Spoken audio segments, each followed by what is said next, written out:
Hello student, welcome physics edge coaching centre. আশা করি সকলে তোমরা ভালো আছো। তোমরা কিন্তু থাম্বনেল দেখে বুঝতেই পারছো যে আজকে আমাদের এই ফিজিক্স এজ কোচিং সেন্টারের তরফ থেকে তোমাদের যে আপকামিং 2027-এর জেন পাস ইউজি এক্সাম, সেই এক্সামের একটা হাইলাইট টপিক সেটা হচ্ছে হেলথ অ্যাপটিটিউড বা আমরা নার্সিং অ্যাপটিটিউডও বলি, সেই রিলেটেড আমরা একটা ক্লাস করাতে যাচ্ছি। এই টপিকটা খুব নাম্বার ক্যারি করে এবং তোমরা বিগত যে পরীক্ষা হয়েছিল সেই পরীক্ষাতে তোমরা ভালো করেই জানো যে হেলথ অ্যাপটিটিউড থেকে কত ইজি কোশ্চেনগুলো এসেছিলো এবং সেই টোটাল কোশ্চেনগুলো কিন্তু আমরা প্রিভিয়াস ক্লাসগুলোতে টোটাল 100% কমন দিয়েছিলাম এবং সেগুলো এসছিল এবং আমাদের স্টুডেন্টরা অনেক ভালো রেজাল্ট করতে পেরেছে এবং সেই রিলেটেডই আমরা আজকে একটা ক্লাস করতে যাচ্ছি। তোমরা তো আপকামিং নার্স বা নার্সিং অফিসার হবে, তো সেটা দেখো তোমাদের এই বিভিন্ন হেলথ সেক্টরে বিভিন্ন ইনস্ট্রুমেন্ট ইউজ করতে হবে। লাইক যেমন তোমরা জানো এক্স রে হয়, তারপর হচ্ছে ইউএসজি হয়। এগুলো ইনস্ট্রুমেন্ট আমরা কেন ইউজ করি? বিভিন্ন রোগ নির্ণয়ের জন্য, নট নিরাময়ের জন্য। বিভিন্ন আমার কি রোগ হয়েছে, ঠিক আছে, বা আমার কোথায় হাড় ভেঙেছে কিনা, বা আমার চোখে কতটা পাওয়ার লাগবে, এই রকম কিছু রোগ নির্ণয়ের জন্য আমরা কিছু ইনস্ট্রুমেন্ট ইউজ করে থাকি। সেই ইনস্ট্রুমেন্টগুলো আজকে আমরা পড়বো। তাহলে সেগুলোকে বলা হচ্ছে আমাদের ডায়াগনোসিস ইনস্ট্রুমেন্ট, ঠিক আছে। এই ডায়াকে আমরা যদি দেখি কি কি পড়বো এখান থেকে, এই ডায়াগনোসিস ইনস্ট্রুমেন্টের মধ্যে আমাদের পড়ছে ফার্স্ট ইউএসজি, আল্ট্রাসাউন্ড, ঠিক আছে। তারপরে আমাদের কি পড়ছে, তারপরে আমাদের পড়ছে এক্স রে, তারপরে আমাদের পড়ছে সিটি স্ক্যান, ঠিক আছে, তারপরে আমাদের পড়ছে স্নেল চার্ট। তাহলে এতগুলো আমাদের ইনস্ট্রুমেন্ট পড়ছে, যেগুলো ইনস্ট্রুমেন্ট দিয়ে বা যেগুলো টুলস দিয়ে আমরা বিভিন্ন রোগ নির্ণয় করতে পারি। এবার এই ইনস্ট্রুমেন্টগুলো বা এই টুলসগুলো কিন্তু আমরা এখন ডিটেলসে যাব, আর এগুলো কিন্তু বা এই টপিকটা তোমাদের আপকামিং হেলথ অ্যাপটিটিউড বা নার্সিং অ্যাপটিটিউডের জন্য একটা নাম্বার স্কোরিং পয়েন্ট কিন্তু হয়ে দাঁড়াচ্ছে, ঠিক আছে। চলো তাহলে আমরা শুরু করি। টুলকে আমরা দু ভাগে ভাগ করবো। একটা হচ্ছে ইমেজিং টুলস, মানে যে টুলসগুলো দিয়ে ছবি তৈরি করা হয়, ক্লিয়ার, যেগুলোতে ছবি তৈরি করা হয়। আর একটা হচ্ছে ইলেকট্রিক্যাল ট্র্যাকার, মানে এই ইনস্ট্রুমেন্টগুলো আমাদের বডিতে ইলেকট্রিক ইম্পালসকে সেন্ড করা হচ্ছে, আর সেটা কিন্তু কী হচ্ছে, এই ইনস্ট্রুমেন্টগুলো দিয়ে কিন্তু সেটা আবার ক্যাপচার হচ্ছে। তাতে করে বোঝা যাচ্ছে যে আমাদের বডির বিভিন্ন পার্টে কীভাবে ইলেকট্রিক ফ্লো হচ্ছে, সেই চার্ট দেখে কিন্তু আমরা বিভিন্ন রোগ নির্ণয় করতে পারি, ক্লিয়ার। তো এই ইমেজিং টুলসের আন্ডারে আমাদের কী কী পড়ছে দেখো। এই ইমেজিং টুলসের আন্ডারে আমরা করবো এক্স রে। এক্স রে দিয়ে কিন্তু ছবি তৈরি করা হয়, আমাদের বডির কোথাও হাড় ভেঙেছে কিনা বা কোথাও বোন ভেঙেছে কিনা সেটা জানা যায়। সিটি স্ক্যান করা হয়, এমআরআই, ইউএসজি, এগুলো সবই, এই সব কিছু দিয়েই আমাদের বডির ইন্টারনাল ছবি তৈরি করা হয়। আর এখানে আমাদের ইসিজি, ইইজি, ইএমজি, এগুলো আমাদের বডির ভিতরে ইলেকট্রিক ইম্পালস জেনারেট করে, যাতে করে এই ইলেকট্রিক্যাল গ্রাফসগুলো দেখে আমরা কিন্তু বুঝতে পারি যে আমাদের বডিতে কি প্রবলেম আছে বা কি রোগ হয়েছে, ক্লিয়ার। নেক্সট তাহলে আমাদের ইউএসজির পুরো নাম হচ্ছে দেখো আল্ট্রাসোনোগ্রাফি বলা হচ্ছে। এই ইউএসজিতে কি ইউজ করছি, এই ইউএসজিতে আমরা উচ্চ তরঙ্গ দৈর্ঘ্যের বা উচ্চ তীব্রতার শব্দ তরঙ্গ ইউজ করছি, কিন্তু মানে উচ্চ যে সাউন্ডটা আমরা শুনতে পাই না কানে, সেই সাউন্ডটা ইউজ করে আমাদের ইন্টারনাল বডির ইন্টারনাল স্ট্রাকচার বা আমাদের বডির ভেতরের কোনো অঙ্গের ইমেজ তৈরি করা হচ্ছে। আচ্ছা, এই ইউএসজিটা ঠিক কোন কাজে ব্যবহার করা হয়? তোমাদের বাড়িতে যখন বাবা, কাকা বা মা, কাকিমারা যে ইউএসজি করাতে গেছিলো, তখন এই ইউএসজি কি করেছে, অ্যাকচুয়ালি কিসের জন্য গেছিলো, তোমরা জিজ্ঞেস করবে। দেখবে এখানে কি বলছে, এই ইউএসজির সাহায্যে আমরা কি কি করতে পারি, যে কোনো মহিলা প্রেগনেন্ট কিনা, তার পেটে যে বাচ্চাটা আছে, বাচ্চার প্রত্যেকটা অঙ্গ ঠিকঠাক মতো তৈরি হয়েছে কিনা, নাকি কোনো অঙ্গের মধ্যে কোনো ডিফেক্ট আছে, সেইটা জানা যায়। এই ইউএসজির সাহায্যে কী করা হচ্ছে, সেটা ছবি তৈরি করা হচ্ছে।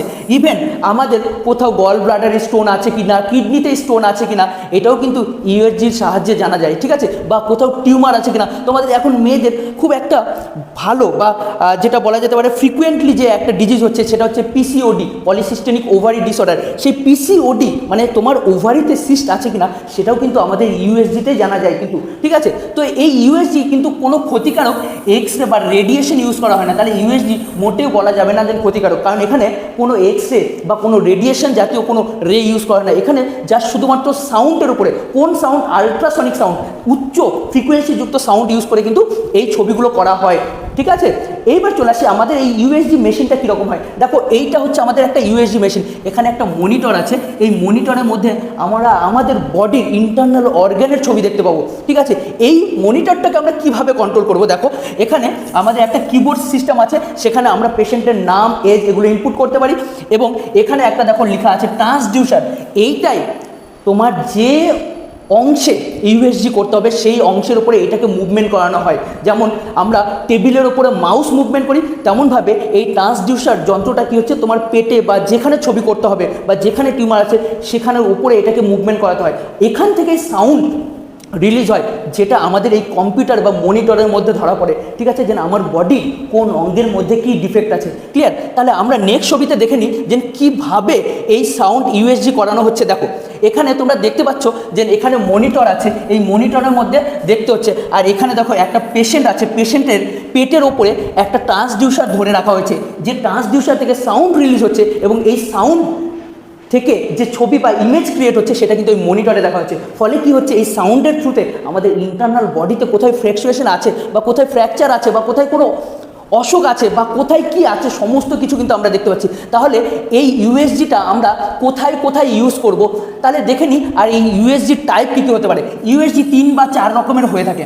একটা হচ্ছে আমাদের এক্সটার্নাল আলট্রা সাউন্ড বা আলট্রাসনিক সাউন্ড স্ক্যান যেটাকে বলা হচ্ছে, যেটা আমাদের বডির বাইরে করা হয়। তাহলে একটা হচ্ছে এক্সটার্নাল ইউএসজি যেটা আমাদের বডির বাইরে থেকে করা হবে, যেমন তোমার পেটে বা কিডনিতে বা গল ব্লাডারে যদি পাথর থাকে তাহলে তোমার পেটের উপরে যন্ত্রটাকে বা ট্রান্সডিউসারটাকে কী হচ্ছে মুভমেন্ট করানো হবে। তাহলে কি হচ্ছে, তাহলে তোমার পেটের ভেতরের ছবিগুলো করা যেতে পারে।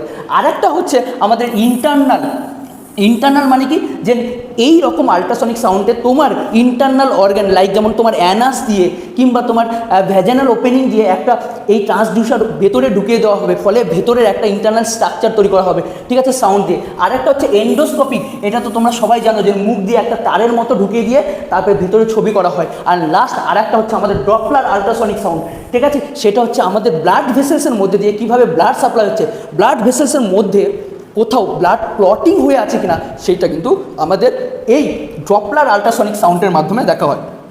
এবার আমরা কি করব, এই প্রত্যেকটা ইন্টারনাল এক্সটার্নাল ডপলার এই সমস্ত কিন্তু কিছু ডিটেলসে আমরা করব, ঠিক আছে। চলো তাহলে আমরা দেখে নিই।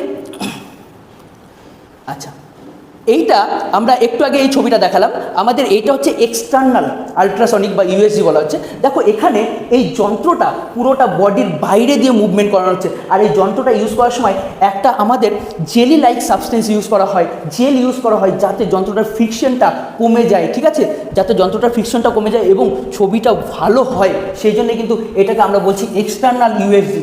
আরেকটা করা হয় ইন্টারনাল ইউএসজি। দেখো এখানে দেখো বোঝানো হচ্ছে যে একটা ট্রান্সডিউসার কি করা হচ্ছে, মেয়েদের বা ফিমেলদের ভ্যাজাইনাল বা ছেলেদের কি হচ্ছে অ্যানাস দিয়ে এন্টার করানো হয় যাতে করে ভেতরের ছবিটা বোঝানো যায়, ঠিক আছে। এইটা কিন্তু আমরা কি বলছি, এটাকে বলছি আমরা ইন্টারনাল। এইটা দিয়ে কি করা হয়, এই পিসিওডি বা পলিসিস্টেমিক ওভারি ডিসঅর্ডার এই সমস্ত রোগ নির্ণয়ের জন্য কিন্তু এই ইন্টারনালটা ব্যবহার করা হয়, যেটা এক্সটার্নাল দিয়ে আমরা প্রপারভাবে পাবো না। ক্লিয়ার? আরেকটা করা হচ্ছে, দেখো আরেকটা করা হচ্ছে আমাদের এন্ডোস্কোপি। তোমরা এটা জানো যে সমস্ত পেশেন্টরা খুব ক্রিটিক্যাল কন্ডিশন হয়ে গেছে তাদের মুখ দিয়ে একটা টিউব লাইক কিছু এন্টার করিয়ে দেওয়া হয় এবং তার মাথার দিকে ক্যামেরা লাগানো থাকে বা ইউএসজি, সেখান থেকে কী হচ্ছে সাউন্ড রিলিজ হয় কিছু, সেই সাউন্ড দিয়ে কিন্তু আমরা ছবি নির্ণয় করতে পারি বা আমাদের ভিতরে ইন্টারনাল অর্গানের কোথায় ডিফেক্ট আছে সেগুলো কিন্তু জানতে পারি। ক্লিয়ার? আচ্ছা, নেক্সট চলে আসছে আমরা ডপলার টেকনোলজি বা ডপলার ইউএসজি। সেইটা কি কাজে ব্যবহার করা হচ্ছে, এই ডপলার ইউএসজি আমাদের কি হচ্ছে, দেখো এখানেও কিন্তু আল্ট্রাসাউন্ড ইউজ করা হচ্ছে, কিন্তু কি করতে ইউজ করা হচ্ছে আল্ট্রাসনিক সাউন্ড, এইটা কি স্পেশাল, এইটা হচ্ছে আমাদের স্পেশাল হচ্ছে এখানে ব্লাড মুভিং দেখানো হচ্ছে, যে ব্লাড ভেসেলসের মধ্যে দিয়ে শিরা বা ধমনির মধ্যে দিয়ে কীভাবে ব্লাড সাপ্লাই হচ্ছে বা শিরা বা ধমনি কোথাও চেপে গেছে কিনা, শিরা বা ধমনির মধ্যে কোথাও ব্লাড ক্লটিং করে গেছে কিনা, এই সমস্ত কিন্তু এই জায়গাটা বা এই ডপলার আল্ট্রাসনিক সাউন্ডের মাধ্যমে বোঝা যায়। ক্লিয়ার? তাহলে কি কি বললাম আমরা, একটা হচ্ছে ব্লকেজ বললাম, ব্লাড ফ্লো বললাম, কি হচ্ছে ব্লাড আমাদের ব্লাড সার্কুলেটরি সিস্টেমের মধ্যে মানে শিরা ধমনির মধ্যে কোথাও ন্যারো হয়ে গেছে কিনা, চেপে গেছে কিনা, ঠিক আছে। আচ্ছা, আমাদের গলার এই পোর্শনের যে আর্টারিগুলো আছে সেই আর্টারিদের ঠিকঠাক মতো ব্লাড সাপ্লাই হচ্ছে কিনা, সমস্ত কিন্তু এই ডপলারের মাধ্যমে বোঝা হয়, সমস্ত কিছু এই ডপলারের মাধ্যমে বোঝা হয়। দেখো এখানে একটা ছবি দেওয়া হয়েছে, যে ছবিতে এই গলার এখানে দেখো ডপলার আল্ট্রাসনিকের মাধ্যমে কিন্তু বোঝানো হচ্ছে যে দেখো ওর কোথাও ব্লাড ক্লটিং পড়ে গেছে কিনা, নাকি ঠিকঠাক মতো ব্লাড সাপ্লাই হচ্ছে, সমস্ত কিছুটা এখান থেকে কিন্তু দেখা যাচ্ছে। ক্লিয়ার? তাহলে দেখো আমরা কিন্তু ইউএসজিটা টোটাল কমপ্লিট করলাম। দেখো আমাদের এই স্লাইডের মধ্যে কিছু বাংলা আছে প্লাস কিছু ইংলিশ আছে। দেখো আগের স্লাইডগুলো টোটালটা ইংলিশে করানো হলো, আবার এখানে আমাদের বাংলা আছে, কারণ আমরা ম্যাক্সিমামই বেঙ্গলি মিডিয়াম থেকে পড়ে এসেছি, আমাদের ক্ষেত্রে ইংলিশটা কিন্তু বেশি একটু প্রবলেম হবে। সেই জন্যে আমরা প্রথম যেহেতু ইংলিশ বাংলা একটা ক্লাস করছি, সেখানে আমরা দুটো বাইল্যাঙ্গুয়াল ইউজ করার চেষ্টা করছি, যেটা তোমরা অন্য কোথাও পাবে না, ঠিক আছে? শুধুমাত্র এখানে পাবে বাইল্যাঙ্গুয়াল, মানে বাংলাও তুমি পাবে, ইংলিশও পাবে। বাইল্যাটারালভাবে আমরা দুটোই প্যারালালি রাখি। ইভেন যে আমাদের যে কোশ্চেনগুলো হয় স্টুডেন্টদের যাতে বুঝতে অসুবিধা না হয়, সেজন্য কিন্তু আমরা দুটো ল্যাঙ্গুয়েজে করার চেষ্টা করি। আমাদের এই কোচিং সেন্টারে, ফিজিক্স এজ কোচিং সেন্টারে প্রতি সপ্তাহে একটা করে পরীক্ষা হচ্ছে, সেটা হচ্ছে শুক্রবার করে, ঠিক আছে? প্রত্যেকটা সপ্তাহে শুক্রবার করে এক্সাম হয়, যাতে স্টুডেন্টরা প্রতি সপ্তাহে কী পড়াশোনা করলো সেটা আপগ্রেড নেওয়া হয়। এবং সেই কোশ্চেনগুলো কিন্তু আমাদের বিভিন্ন এক্সপার্ট দ্বারা করানো হয়, ঠিক আছে? তাহলে আমরা যে স্লাইডগুলো পড়াচ্ছি সেখানে ইংলিশ বাংলা তোমরা দুটোই পড়ে রাখবে। কেননা কারণ আমাদের এই ইংলিশটা পড়াতে কেন হচ্ছে, কারণ আমরা দেখেছি যে এই হেলথ অ্যাপটিটিউড যে কোশ্চেনগুলো এসেছিলো বিগত পরীক্ষায়, সেখানে কিন্তু ইংলিশ এসেছিলো। আমাদের ফার্স্ট ইয়ারে আমরা টোটালি বাংলাতে করানো হয়েছিল, কিন্তু তাতে ইংলিশে কোশ্চেন আসার জন্য অনেক স্টুডেন্টরা বলছে ইংলিশ বুঝতে অসুবিধা হচ্ছে। সেই জন্য কিন্তু আমরা এই ইনিশিয়েশনটা নিয়েছি, যাতে করে আমরা বাইল্যাঙ্গুয়ালভাবে স্টুডেন্টের কাছে সমস্ত ডেটাগুলো পৌঁছে দিতে পারি, ঠিক আছে? সেই জন্য আমাদের এই স্লাইডে কিছু পার্ট বাংলা পাবে, কিছু পার্ট ইংলিশ পাবে। যাদের ইংলিশ পড়তে সুবিধা তারা ইংলিশ পার্টটা পড়বে, যাদের বাংলা পড়তে সুবিধা হচ্ছে, বাংলা বুঝতে সুবিধা হচ্ছে, তারা বাংলাটা পড়বে, বাট সাথে সাথে ওটার মিনিং করার জন্য ইংলিশটাও দেখে নেবে। ক্লিয়ার? তাহলে আমরা এইবার চলে আসছি আমাদের সেকেন্ড একটা ডায়াগনোসিস টুল, সেটাকে বলা হচ্ছে এক্স রে। একটা বড় ইন্টারেস্টিং ব্যাপার আছে যে এইটা তোমাকে যদি ফুল ক্লাস করতে হয় তাহলে আসতে হবে আবার আমাদের এই ফিজিক্স এজ কোচিং সেন্টারের ইউটিউব চ্যানেল। এই এক্স রে রিলেটেড বা তুমি যদি পড়তে যাও তাহলে তোমাকে পরের ক্লাসে আবার এই ফিজিক্স এজ কোচিং সেন্টারের যে ইউটিউব চ্যানেল সেখানে তুমি পেয়ে যাবে, ঠিক আছে? তার জন্য তোমাকে কি করতে হবে, আমাদের ফিজিক্স এজ কোচিং সেন্টারের যে ইউটিউব চ্যানেল সেটাকে সাবস্ক্রাইব করতে হবে এবং বেল আইকন প্রেস করে রাখতে হবে, নইলে কিন্তু তোমাদের কাছে নোটিফিকেশন আসবে না, একটা ক্লাস কিন্তু স্কিপ করে যাবে, ঠিক আছে? আর তোমাকে যদি ভালো নাম্বার তুলতে হয় তাহলে অবশ্যই ফিজিক্স এজ কোচিং সেন্টারের ইউটিউব চ্যানেলে আসতেই হবে তোমাকে। চলো আজকের মতো এখানেই বাই, টাটা, এবং ভালো থাকো, সুস্থ থাকো এবং ক্লাসগুলো কন্টিনিউ করতে থাকো।